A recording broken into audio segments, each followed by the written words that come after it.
ඔයාට කියන නංගි මම ගාව ඉන්නවා දාර පිඹුරේ. ඌ අඩි 6ක් දිගයි. සතුවත් වෙන්න කිනාවේ අඟ පුරාම පුල්ලි.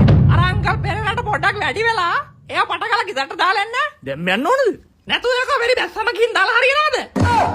මං විනාඩියක් දෙන්නේ මේ පුතාට කරදරයක්ද පන්දා. නෑ කවන්නේ අංකල් ළඟනේ මම ටක් ගාලා දාලා එන්න අපි අඩේ නංගි මං එදා එනකොට ඔයා ගිහිල්ලානේ. දැන් අර පිඹුර අඩි 12කට වැඩි දිගයි. පුතා පෙරේරා අංකල් ටිකක් වැඩි ඩ්‍රොප් කරලා එන්න. ගිය පාරත් මේ පුතා මාව ගිහින් දැම්මා.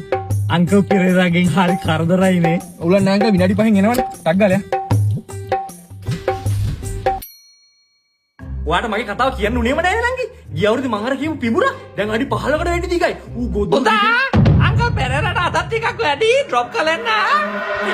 අදත් ටිකක් වැඩි වුණා පුතා. ඒකයි මේ හරි කරදරයි නේද මගේ. කමන්නේ අංකල් ඉතින් කොහොම යන්න බෑනේ අත්තට. මම ගිහින් දාන්න.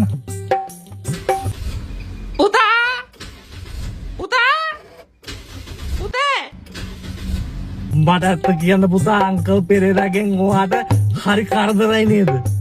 නෑ මොන කරදරයක්ද අංකල්? ඒ වුණාට පුතා මම දන්නවා ඔයාට මගෙන් හරි කරදරයි කියලා. අනේ තෝ දන්නවනේ යකෝ මේක මේ මල කරදරයක් කියලා මොන මගුලකටද යකෝ තෝ මේ සැරිසරි මට කරදර කරන්නේ? පුතා මම අර කෙල්ලට යකෝ ගිය අවුරුද්දේ ඉඳගෙන මගේ පිඹුරේ කතාව කියන්නේ. උදේ යකෝ අඩි 20කට වැඩි දිගයි. අනේ සෝරි පුතා. හැමදාම මේ කෙල්ලට මම පිඹුරේ දිග ගැන කියනකොට තෝ තාත්තා වුණා.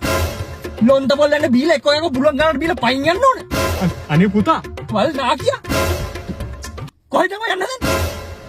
නෑ මම බහන වීල් එක ගෙන්න. අනේ ඔය මේ වාඩි වියන්. අය පරයා. Vagabundo.